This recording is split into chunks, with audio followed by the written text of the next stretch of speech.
do some pictures with another camera here and there. Yeah? Sounds good. Okay, with me. Cool. Good morning, guys. So we're a small group, so feel free to make it as interactive as you want. I think the more questions you ask, probably the more you can get out of it. I do have a set of content that I think can be useful and can be relevant, but I'm very happy to go off piece, talk about other things. So please just interrupt as we go. I'm going to try and be about an hour-ish. I think longer than an hour talking about IP can be quite a challenge for you to keep concentrating, so we'll keep it at that. Just a little bit about me. So I'm from a firm called Mathys Squire. We're a specialist IP law firm, so I'm not like a general lawyer, general solicitor. I am primarily a patent attorney myself, but as a firm we do all sorts of IP, and I do lots of work with accelerators, incubators. That's how I know Ben. We used to work together on another accelerator.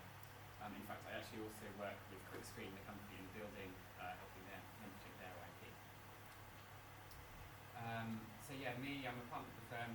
I have a background in physics, so to be a patent attorney you have to have a science background. So I've got a science background, not a law background.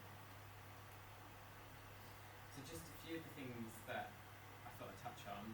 Why is IP important for startups? Why is this something that you should be paying attention to? What is it? I'm going to have sort of a brief intro to different types of IP. We'll focus on some of the IP that might be relevant to you guys in the sector that you're working in, and then a little bit about managing risk and IP strategy. And throughout this I'm going to be telling some case studies just to make it a little bit more interesting, a little bit more relatable, rather than just very academic. But as I say, please do just interrupt and ask questions if there's something else you want to discuss.